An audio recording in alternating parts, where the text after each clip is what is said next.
If you have the green Slovak cookbook, you want to turn to page 408. At least that's what it is in my book. I know some of the newer versions have things in different places. This is the recipe I use: the fresh mushroom soup, sour, 1 pound of mushrooms, a tablespoon of butter, a teaspoon of flour, sauerkraut juice to taste, and then salt and pepper to taste. And then here it has 1 teaspoon of finely chopped onions, but in most recipes I've seen it has more onions. So I go ahead and chop up a medium size onion, and I didn't have a medium size onion today, so I chopped up like a half of a big onion.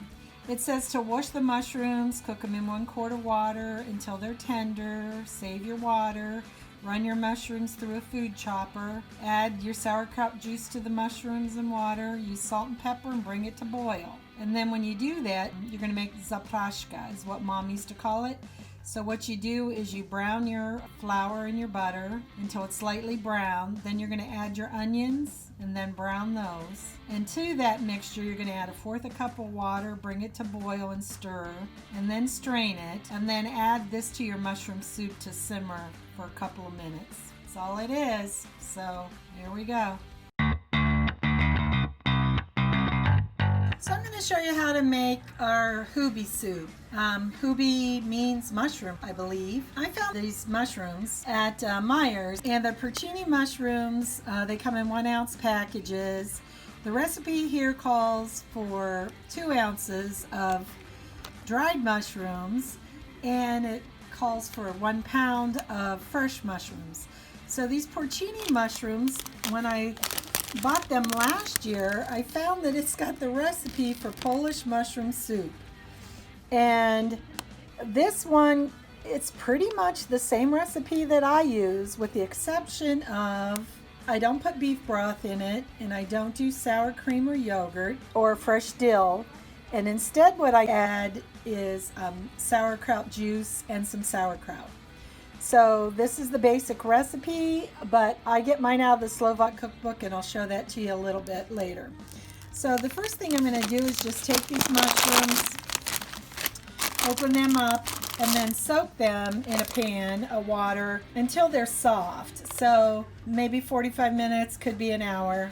So that's what I'm going to do now. So here are our mushrooms. They've been soaking for, boy, probably over an hour. And I'm going to go ahead and turn them on. I'll put them on medium and let them sit there and simmer for a good while, probably like a half hour or so. So these are the mushrooms out of the packet, and they're soaking. You do not throw away the water from these mushrooms, because you want this flavor of the water to flavor your mushroom soup. Like I said, I'm going to let these sit for a while, and I'll come back and show you how to make the rest of it in just a bit. So I just buy sliced white mushrooms. They say you should have 1 pound of those, so I got 2 8-ounce containers of just fresh mushrooms. And then I'm going to go ahead and put them in this container, rinse them off with some water, and then refill it with water, and then put them on the stove and have both my mushrooms cooking at the same time. So here are my mushrooms. Like I said, I'm going to go ahead and put some water in them and drain them, refill it with water, and then put it on the stove. So my mushrooms are done. I'm going to let them sit here and cool for a while. So remember, we're going to save the liquid from the mushrooms. You don't want to get rid of your liquid, because we are going to use that as kind of the base for our soup. So I have my strainer here. I have my mushrooms. I'm going to go ahead and pour that in here. These are the white mushrooms.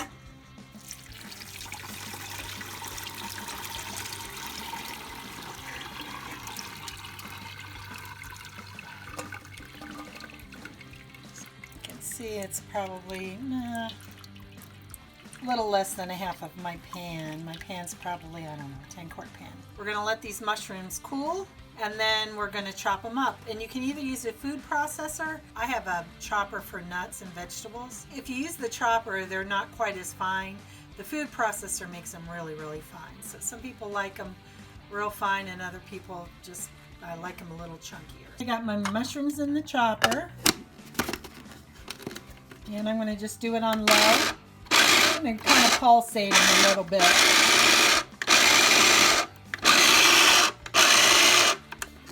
Let's take a look. Okay. Not too bad. I think I'm just going to run it one more time. There's a couple big ones in here. So here are my mushrooms chopped. You can see there's a couple big ones in there I'm going to pull out, and I'm going to just put these right into the water. So you can see I've added all the mushrooms that I chopped up to the soup. The ones that are floating on top are usually the ones that are a little bit too big, but you know what? They're fine. They'll be fine. So now I'm going to make my zarpashka.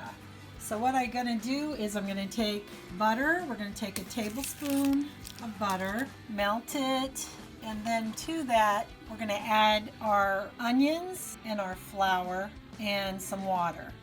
So my butter's melted, so I'm going to go ahead and add my onions, and then I'm going to brown those and then add my flour to that.